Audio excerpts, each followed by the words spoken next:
You're listening to the N2K Space Network.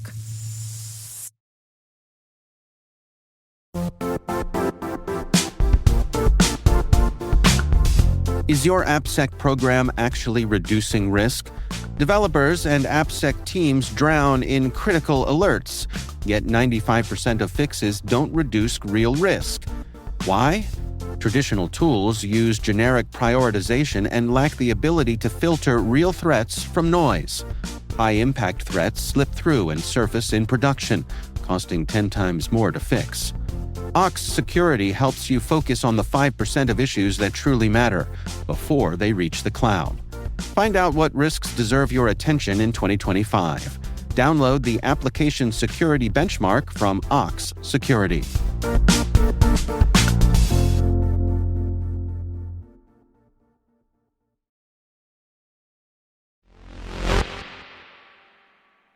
Today is March 31st, 2025. I'm Maria Varmazes, and this is T-Minus. T-Minus. 20 seconds to LOS, egress. Go for deploy. Roger, roll.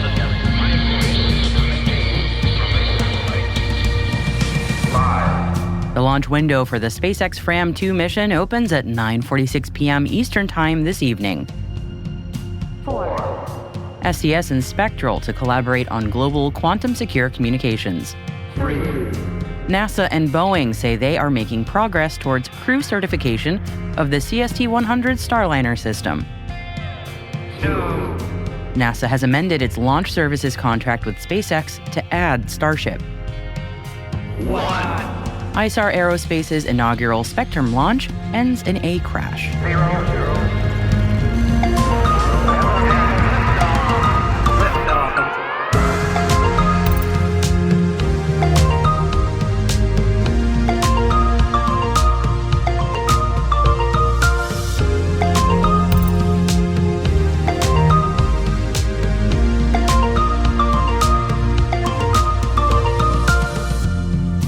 And you will find an additional show on your newsfeed today, everybody.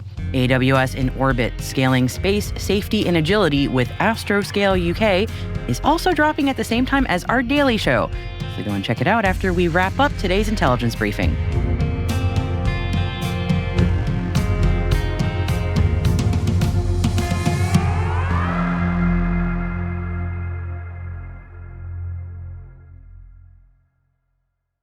Happy Monday, everybody. Isar Aerospace finally got their launch day for the inaugural flight of the Spectrum rocket after a series of weather delays.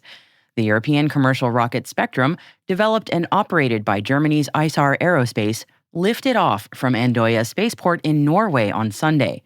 Now, this is where headlines were split. Was it a success or a mission failure? The spacecraft launched and flew for just 30 seconds, clearing the launch pad, but it ultimately ended in a fireball crashing into the sea. ESA says that the launch proved that the vehicle can achieve one of the hardest parts of space transportation, liftoff, and therefore is calling the mission a success. That said, it is the second orbital launch attempt from Europe that has ended without meeting the mission objectives, the first being Virgin Orbit's horizontal launch from just a few years ago.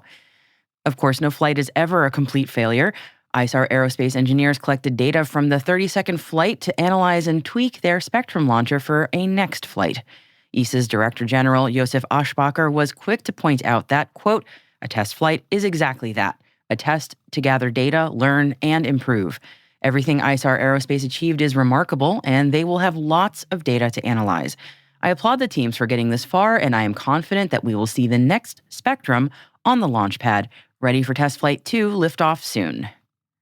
We say hear, hear, and applaud Europe for their first orbital vertical launch attempt, and look forward to seeing more in the coming year. NASA has awarded SpaceX a modification under the NASA Launch Services 2 contract to add Starship to their existing Falcon 9 and Falcon Heavy launch service offerings. The NLS-2 contracts are multiple award, indefinite delivery, indefinite quantity, with an ordering period through June 2030 and an overall period of performance through December 2032. Now, SpaceX has suffered multiple setbacks with the Starship in recent flights, and this on-ramping of Starship just adds the spacecraft as an option until the contract expires. SpaceX is under pressure to get Starship operational by next year, as the company plans to send an uncrewed Starship to Mars by late 2026, and the NASA Artemis 3 moon landing is fast approaching. It's been a while since we had an official update from Boeing and NASA about the Starliner capsule, so we were excited to see an announcement on NASA's blog over the weekend about it. NASA and Boeing say they're making progress towards crew certification of the CST-100 Starliner system. Teams are working to resolve Starliner's in-flight anomalies and preparing for propulsion system testing in the months ahead as NASA plans for Starliner's next flight.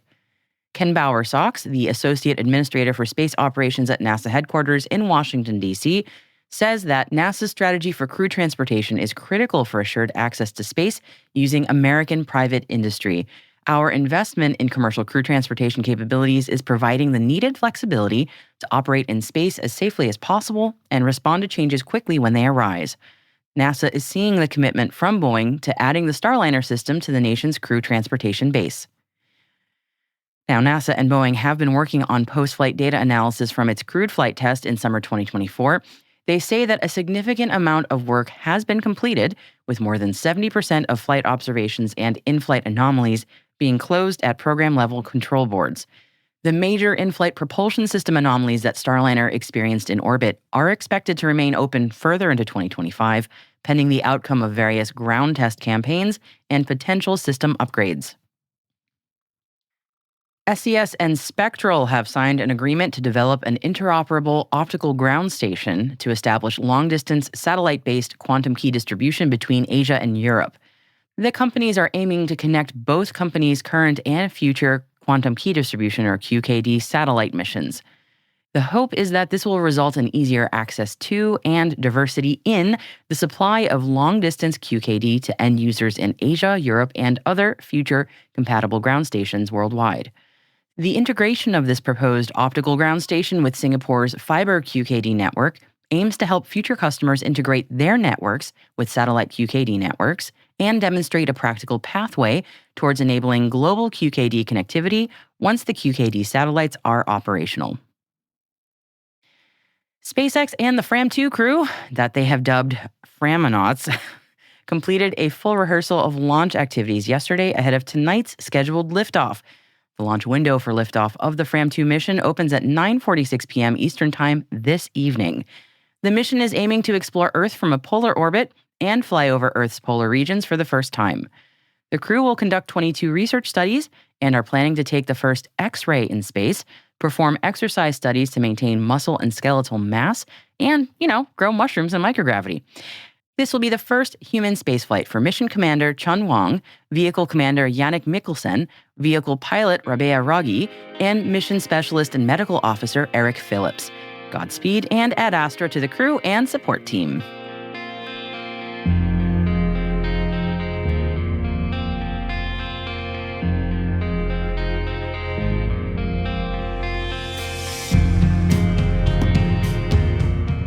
And that wraps up our top 5 for you today. We have more on what's going on the ISS coming up, and don't forget to check out our latest AWS in Orbit episode with Astroscale UK dropping in your podcast feed today. We will be with AWS at booth 1036 next week, by the way, at the 40th Space Symposium in Colorado Springs. And we're going to be recording AWS in Orbit at that booth on Tuesday at 9 a.m. and Wednesday at 11, so come on by if you're there and meet the team. Speaking of, our N2K senior producer, Alice Carruth, will be there with me, of course, and she has more on stories that didn't make today's top 5. Alice? Yes, I'm excited that we're going to be back at the symposium again this year. We've got a lot of great guests for the AWS in Orbit specials, so do listen out for those.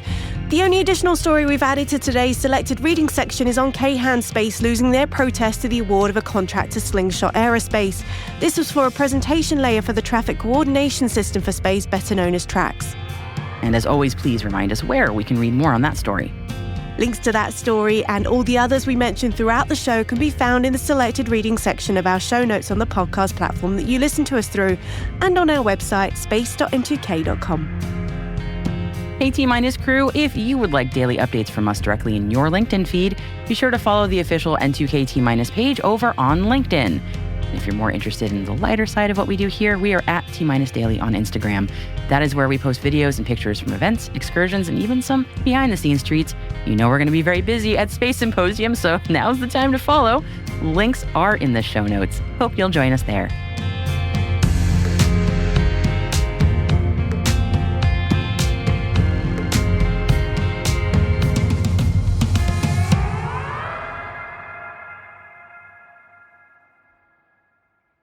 We'll be right back.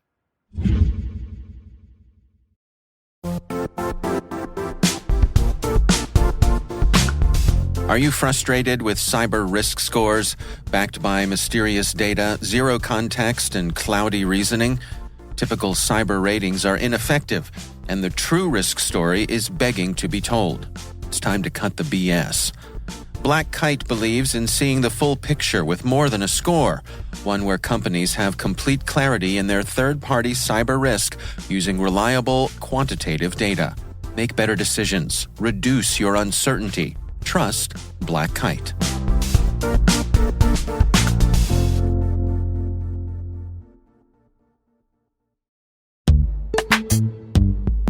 Looking for a career where innovation meets impact?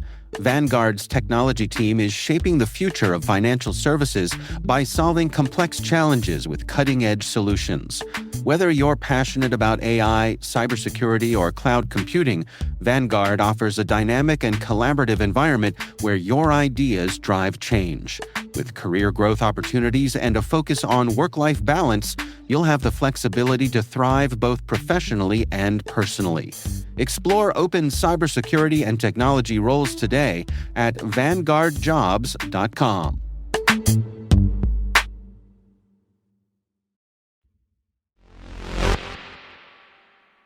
Welcome back. Heart disease is the leading cause of death in the United States. 1 in 5 deaths in this country is due to this disease. One of the many reasons heart disease is so hard to treat is because the damaged heart tissue can't regenerate. So if you have end-stage heart failure, a heart transplant is really your only option, and that is a precarious place to be. So please, take care of your ticker, okay?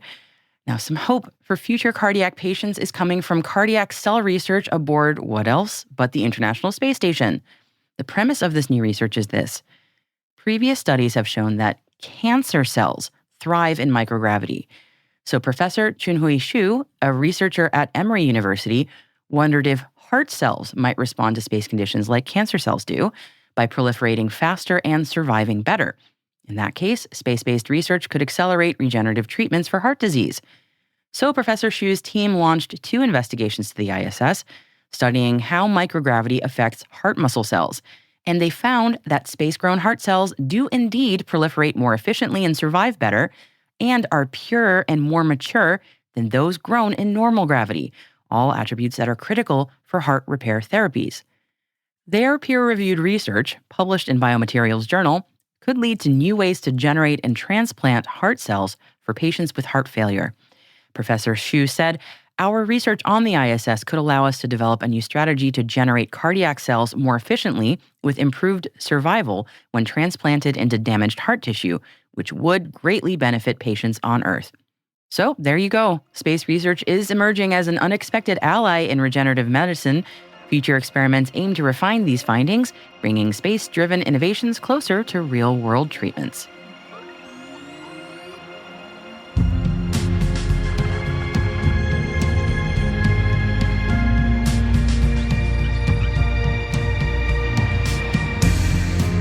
And that's it for T-Minus for March 31st, 2025, brought to you by N2K Cyberwire.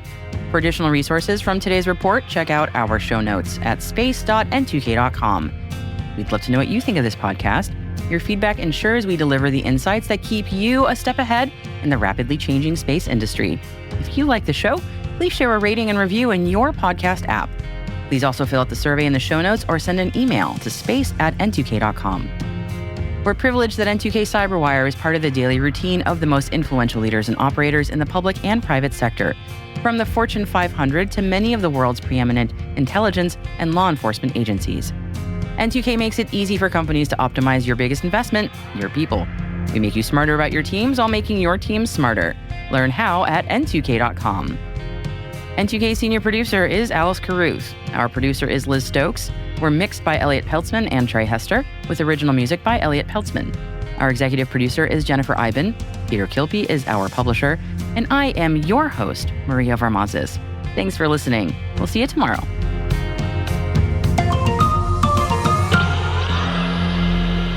T-minus.